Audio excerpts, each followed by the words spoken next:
Founders, what's going on? You guys know I love in-person events, and they are back. The recording you're about to hear is from our most recent event where we had hundreds of founders come together, share intimate details, templates, KPIs, OKRs about their business, and it was something special, We'd love to meet you in person. If you want to see the next live events we have coming up via our schedule, the link will be down below in the description. If you're listening on iTunes, check this out on YouTube. You'll see the links in the description, or you can just Google Founder Path or Latka next event. We'd love to see you in person. In the meantime, though, enjoy this recording. It's a good one. Please help me welcome to the stage Nicholas from Chili Piper. Nicholas, come on up.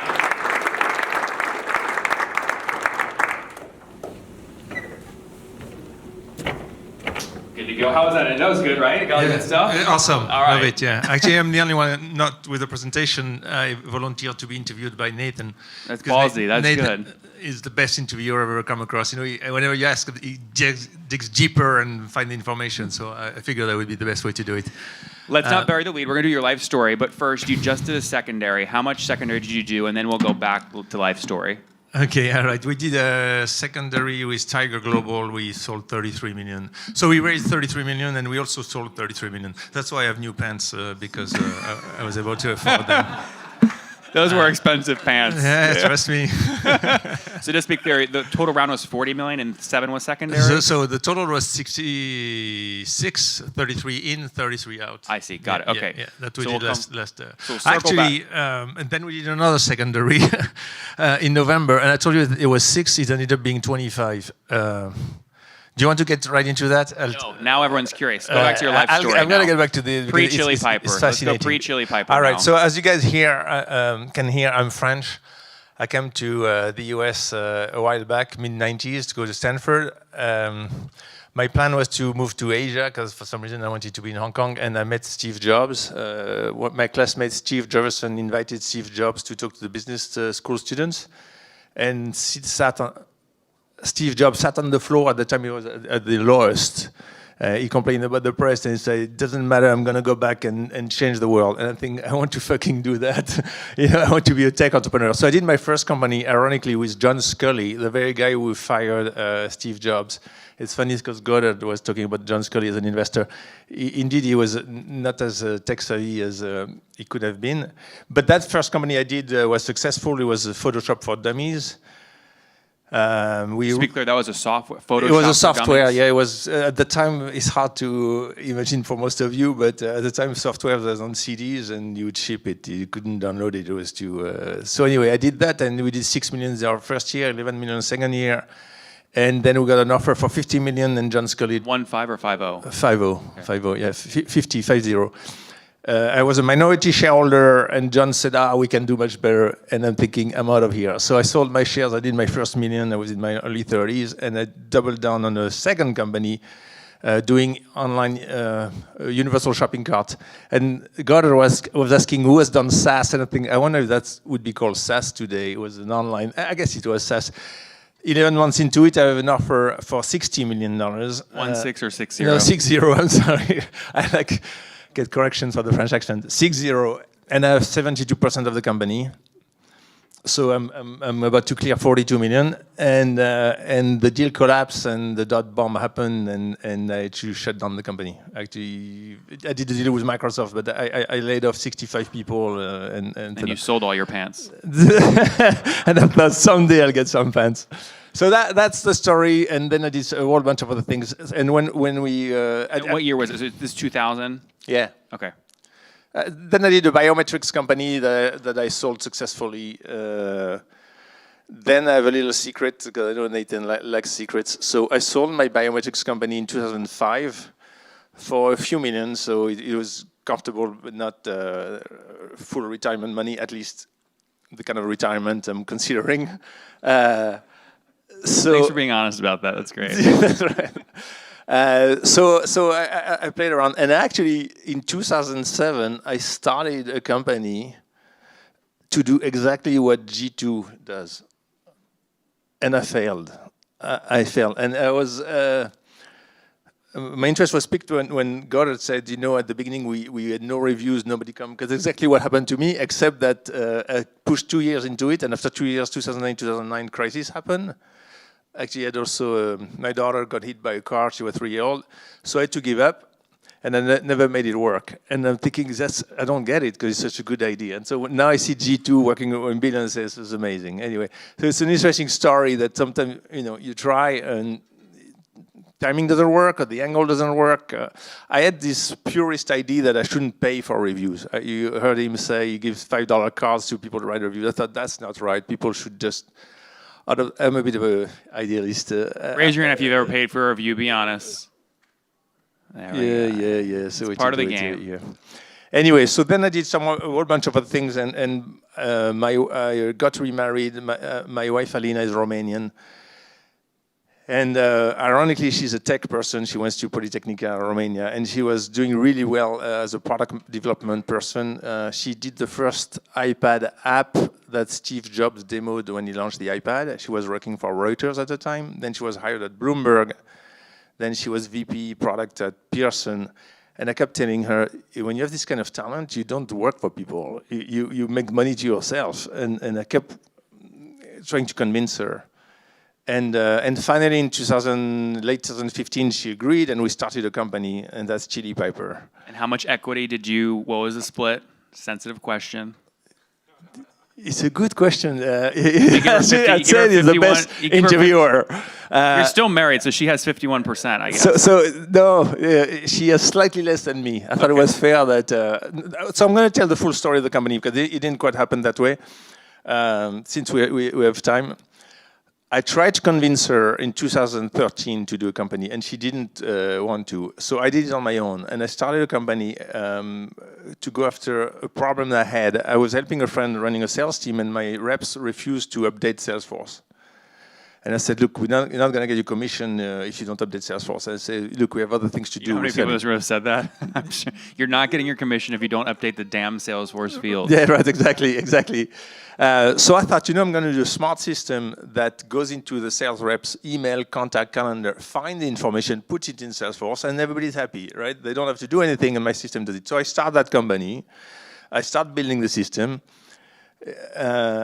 Then I find that there's a company in Israel called Implicit that's doing the same thing. And I'm thinking, well, that happens, right? Good ideas happen at the same time. And we're doing well. We have a freemium product. We start growing. And then I found that a company in San Francisco started before me and thought that it's such a good idea to do this smart capture of data that they're going to go and disrupt Salesforce.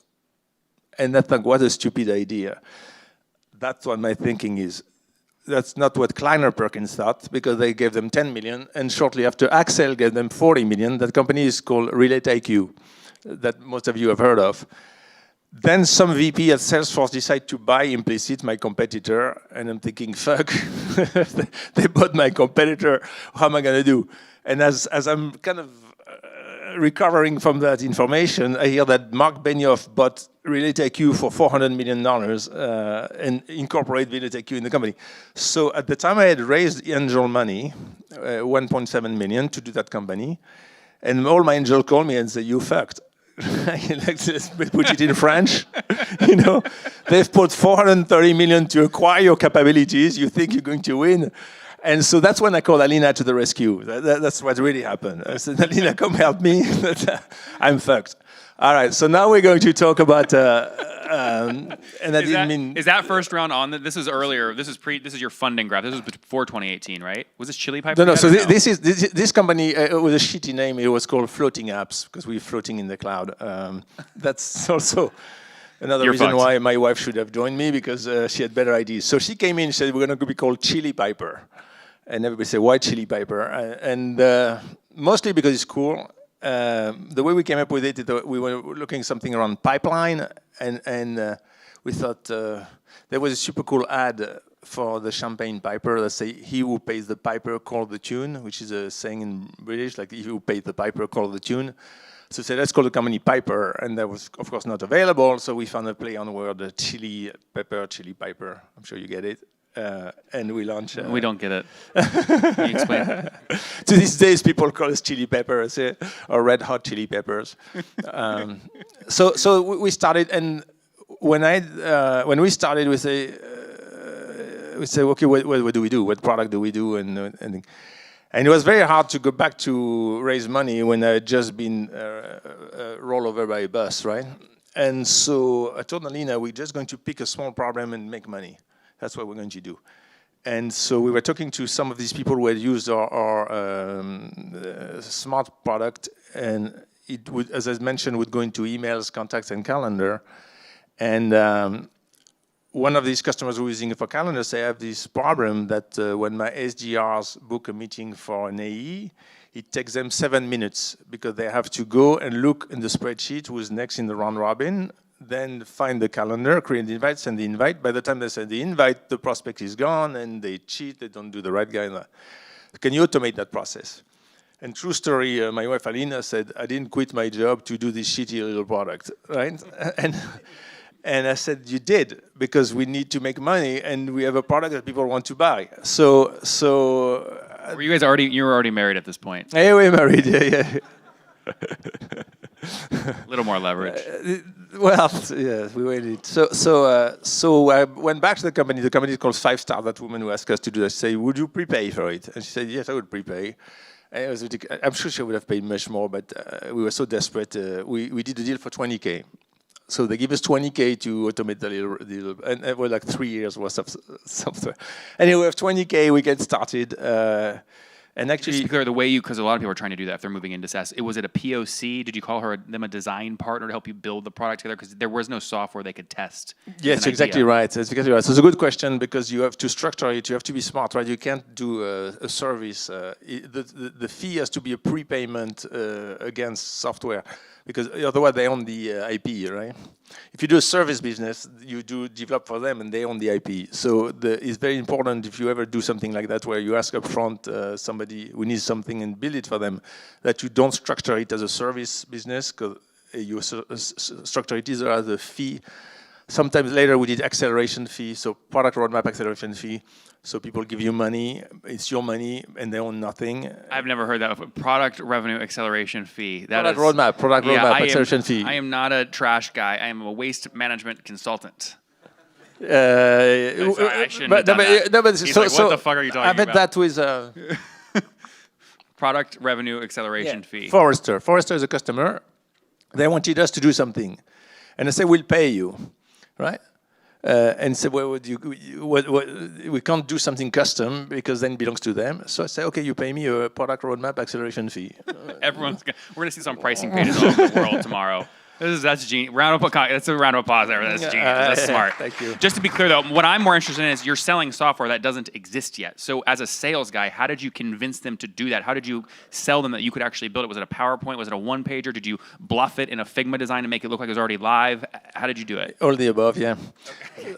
So no, but you have to think. She came to me with this problem. She said, I have this problem and I have not found a solution. Can you solve that problem? So I don't pitch, then the question is, okay, I solve it. How do you pay me and how much, right? So we did what you said. We did, at the time, Figma was not as big as it is. InVision? Yeah, something like that, InVision or PowerPoint, whatever. But we did some specs. We said, look, this is what it's going to look like, and pay us $20K. I think it was 2 payments, 10 and 10, and then go live. And then we had a product, and then we went to pitch it this time to other companies. And our first actually paying customer was a greenhouse here in New York. So we were very excited. The company was 5 of us, so Alina, myself, a tester in Romania, and actually 2 engineers in Ukraine. That's how we got started. And from the beginning, we said, there are smart people everywhere. We can talk about Ukraine at the end. So we're very attached to Ukraine because these 2 guys made us successful. We thought there are smart people everywhere. Alina is Romanian, I'm French. Alina and I love traveling. We want to be anywhere. So we're going to hire people anywhere and let them work from anywhere. So today we are 220 people. We are in 185 cities and 40 countries. So we have people in countries, I'm sure most of you could not place on the map, like North Macedonia or... And what tool do you use for payroll? Yeah, we used to do all our self-contracts. We do contracts, and now we're on Oyster. Oyster, okay. Yeah. So I was cheap. We were bootstrap. I was cheap. I didn't want to pay the fee to Oyster, so I said, I'll just send them money. It's okay. I go to Chase. I send money. It's no problem. But then when we did our B round, the attorney for Tiger Global said that doesn't look very safe, like from a liability standpoint, right? And so we said, okay, we'll move to Oyster. So we move Oyster. We use Oyster. So that little product that we did got us bootstrapped. The truth is that we had a dry summer the first summer. So we put this on the map so everyone sees this timeline up here. This is pre-2017 on the left side of the current slide. Oh yeah, that's right. Yeah, that's pre-2017. Yeah, so you can look up at that slide too. Yeah, you have us at zero there, right? So this is here, right? So we started in 16. That's right. It's 16 here. So we got 20K, another 20K, and then we had dry summer. And then we're in business with a whole bunch of big companies, like Square wants to buy, but it took us a while. So in September, we're out of money. And I should mention that it's been a complicated story, but with that attempt that I did to do a G2, then I had a divorce and my daughter had an accident. So I was left, I think nobody's going to cry, but I was left with my belongings being a house in the Hamptons and a BMW.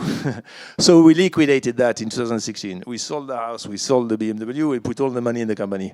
And then we still ran out of money in October, so we told our 2 Ukrainians, do you guys want to take stock for you pay in September?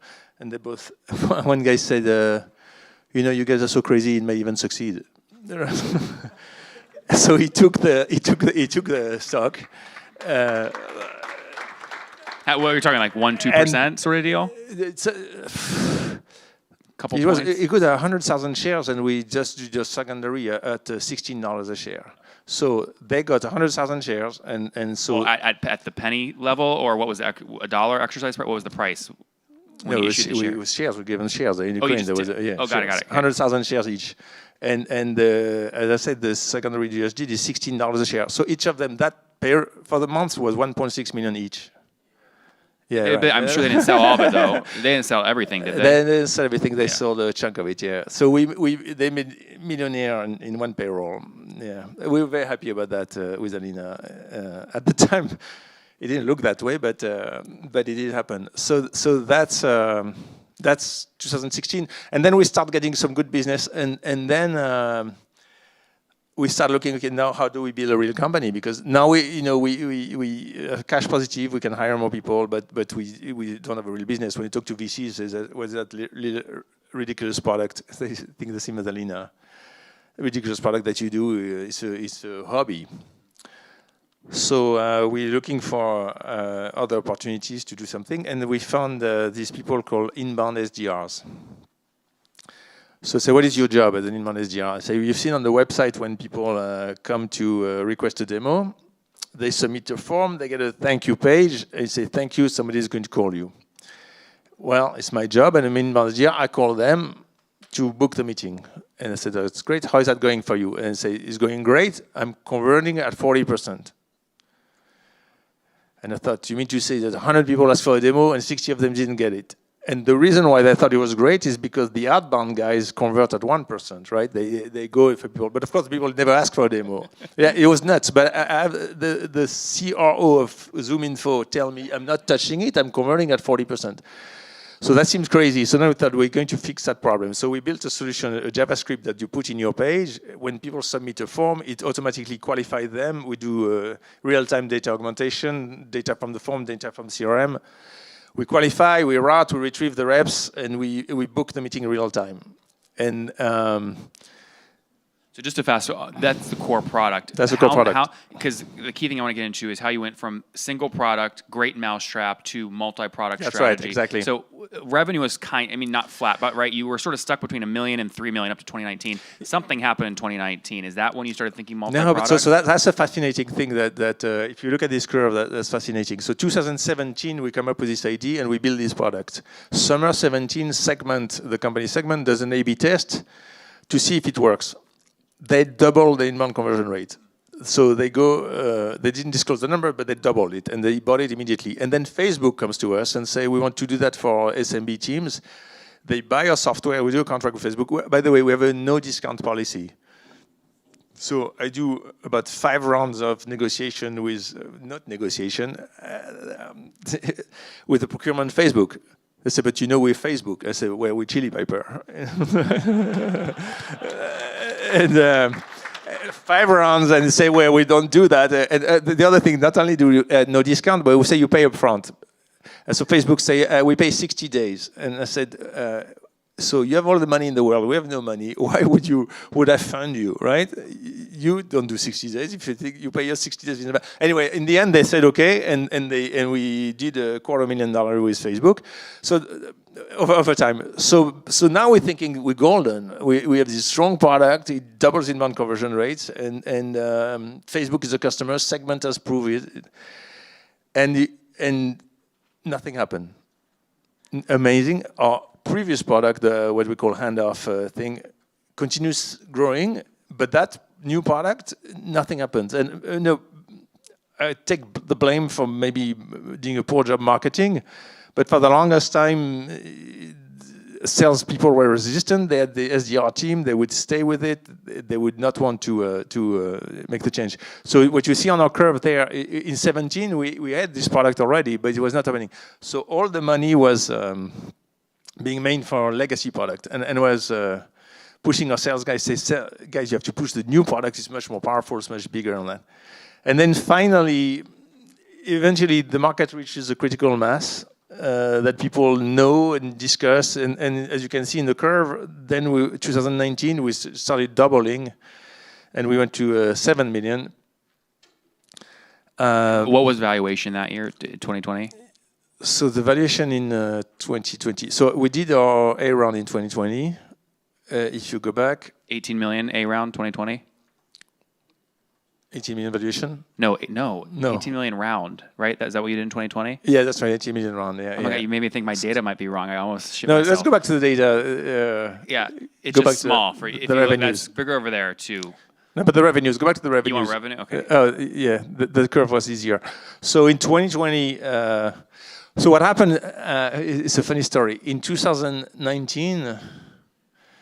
18, Social Capital came to us and said, they understood, they said, we're lucky, and they gave us a term sheet to put 2 million on 20 million pre. And then, as luck would have it, Social Capital imploded. You guys remember Social Capital? So like SPACs more. we meet everybody, we have the term sheet, we had the lawyer fee, and then the guy decided to dissolve the venture firm. It's like, as you can tell, my life has been a bit of an adventure. So now we have no capital, social or not, 0. So we continue. And then COVID happens. And then when COVID happens, then I freaked out because I had seen the movie before where, you have to think of this company in 2000 where we were 65 people, we were doing great, and then everything collapsed. I'm thinking the same thing is going to happen again. Everything is going to shut down. I'm going to lose my company. So I took a payroll protection program loan, $350,000, and we held tight. And as many of you have experienced, some things went down, like we lost a few customers, but others came to us and said, we need to book more meetings and online thing. So we continue growing. And then all of a sudden, VCs came to us. So every VC firm stopped investing in March, thinking, I wonder what's going to happen. Then they saw that the world wasn't collapsing, and they think, shit, we've lost 3 months of investing. We need to find these good companies. So all of a sudden, out of the blue, I'm getting tons of calls from VCs. I'm vacationing in France. The people come and say your dinner is paid for, and But you're out of money. No, not our money. By now we bootstrap. We're making money, so I could pay myself a dinner in France. And the guy comes and say it's paid for, and a free bottle of wine. I'm thinking Salina, right? So I think it's not my birthday, and plus she always forgets my birthday anyway. So she wouldn't have known. And it's one of these VC firms. They say, we sent you a term sheet. We think your thing is amazing, and they sent flowers to Alina, all the courting, all that. So eventually, I said, okay, let's do a deal. So that deal was June 2020, it was base 10, and they offered 15 on 55 pre. And this was 2020. So we're doing around 4+ million. So it was around 12x. That was the number, 12x run rate. So we took it. We took this no 15 secondary, all balance sheet. So the reason why people say it's 18 because there were 3 million secondary. Okay. Yeah. But at that price, Alina and I had no interest in selling any of the shares because it was just the very beginning. And the angel that I had, by the way, I didn't shut down the company when the thing happened with Salesforce and the thing. I took the same company, I renamed it, and I carried my angel with me. So I didn't want. Which is the right thing to do for early backers. Yeah. At least it feels good when they make money. Yeah. So that's what I did. So even though we bootstrap, I had some angels from a previous life of Sin. So we do this round, 3 million of secondary, and then we keep growing. And then as part of the round with base 10, Google came, so Gradient Ventures. They put 3 million. So the guy from... Hold on, stop real quick. We're out of time, so we either do group photo and lunch, or you guys just clap really loud to go 5 more minutes with Nicolas. Should we keep going? There we go. See, okay, I'm sorry. I'm from the south of France. I talk too much. Do you want to talk secondaries? Okay, no, I'll tell you the... No. If they didn't clap, you're off stage. We'll go to lunch. People love you, so keep going. Okay, all right. So now the fun stuff. The Google guy says there are crazy people out there called Tiger Global. They go and drop term sheet that are nuts. Get on the call with them. And I say, but we're not raising money. We still have the money. Get on call with them. I get on a call with John Curtius. He says, okay, we love your business. Oh, cool. Literally, he asked me 10 minutes of question. He said, okay, what price would you revenue at this time? So now we're at 7. 7 million. Yeah, so 2020, 7 million. Yeah, so you see, it's 7, right? No, it was March 2021. So we just passed 7. Okay, got it. Yeah. So we passed 7, and he said, "What valuation would you do a deal?" And we just did that deal at 55 pre. So I'm thinking, if he gives me 150, it could be cool. But I said nothing. He said, "How about 30 million on 320 pre?" Yeah, exactly. That's the thing we all wish happened to us, Then you go, you're right, these guys are crazy. I said, let's shake hands. And we shook hands on Zoom, and 2 weeks later, immediately after I had the term sheet, and 3 weeks later, the money in the bank. They were the easiest people to work with. They didn't ask for a board seat and all that. So it was amazing. And so then we did a secondary. And then I sold a little bit. And my angel also, because it seems such a high valuation. So we sold 33 million worth of stock altogether, employees, stuff like that. But then it doesn't stop there. Then the company with the money grows faster, as you can tell. And we go from 7 to 16. So we're now more than doubling. So then more people are interested, and another firm comes and say, I want to do a secondary on a 500 million valuation. So now we're last October. To which I said, well, a lot of company. So I called all the company, says, I have an offer at 500, do you want to bid up? So we got to 625. Yeah. So that's exactly. I feel the same way. I see, this is a pair of pants I'm going to buy myself. And the car is very nice. So this is ridiculous. About a Porsche, about a boat, about a house in the Hamptons, you name it. Within 2 months, I bought the whole thing, right before summer. And so we did 625. It was the highest of the market. That was in the end. Well, at 500 million with 10 million worth of sale, at 625 with 27 million, so 27 million secondary. And that's what happened. 49, 50x, you're up there. Yeah. So very high multiple, no question. Then everything collapsed, but we're cool because we have money in the bank, we're growing, we have everything. So then back to the topic of the discussion, going from this little product we did. When we did this concierge product, we realized that, so we doubled inbound conversion, we realized that the other friction point in the inbound process. So we've extended now, we call it our inbound conversion platform. We've added a chat that we're about to launch that will help the bot chat book meetings much faster than anything that's out there. We're helping lead distribution to go faster for those who are not ready to book. So we're expanding on this value proposition of inbound conversion, and we're building a platform. When I started the company, I was very aware that it was not sustainable. There's a smart VC in Boston. David Scott. Yes, that's right, David Scott. We said you have to be aware of the gravity well. It's a super interesting concept. The gravity well is that you build the software and then there's somebody next to you that can include your features in their offering, and so boom, the features fall into that product, the gravity well. And you don't want to be in that position where somebody comes and just swallows you. It happened to a company called Cirrus Insight. They did this integration with Salesforce, and Salesforce said, we're going to do it ourselves, and boom, they disappeared. So at any time we were looking for something, they would say, we're the gravity well. And right now with the inbound conversion platform, there's no...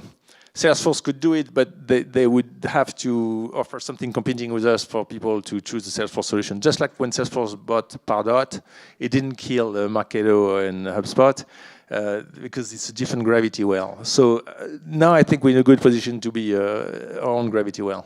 So shits and giggles aside, we love taking advantage of a VC that is just like hype market, want to get into good deals, makes complete sense. If we quantify, so to date, you and Elena, totally sort of all secondaries added up together, range, how much have you guys sort of taken out of the company? 20. Okay, together. Yeah. Okay, so 20 out. So I don't know a better way to ask this. When you raise that valuation, your optionality is like you have to grow so much to get a rational buyer to pay where there's actually a successful exit. Do you really care? You've already taken $20 million out of the business. You've already won. Yeah, we care because as Mikita was saying, when we started the company, we wanted to make money, but not only to make money. We wanted to, for us, it's a journey. We want to take the company public. We have this beautiful journey where we have 220 people from different nationalities getting together, working together. When we raised 33 million, we went to the board last year and we said we're going to take 1 million and create a foundation. And the board said, 1 million maybe is too much. I said, no, it's not too much. And we put a foundation for peace. And so actually, we're very involved with the war in Ukraine because we have this $1 million to deploy, helping. It was like we'd seen the writing on the wall. The foundation is about non-violence and promoting peace. And right before the invasion, we had our Russian developers work with the Ukrainian developers. We took a screenshot of them on Zoom. And you say, would you really want these brothers to kill one another, right? Like, it seems so crazy that that would happen. Yeah, that's right. So the answer to the question is we're really enjoying the money, but we're on a mission, and nothing's going to stop us. And Nicholas, what's the site where folks can check out that charity you set up? Say it again? What's the website for the charity? Oh, yeah, the foundation? It's called citizensofourplanet.org. Citizensofourplanet.org. The idea when we started was say we're all brothers and sisters.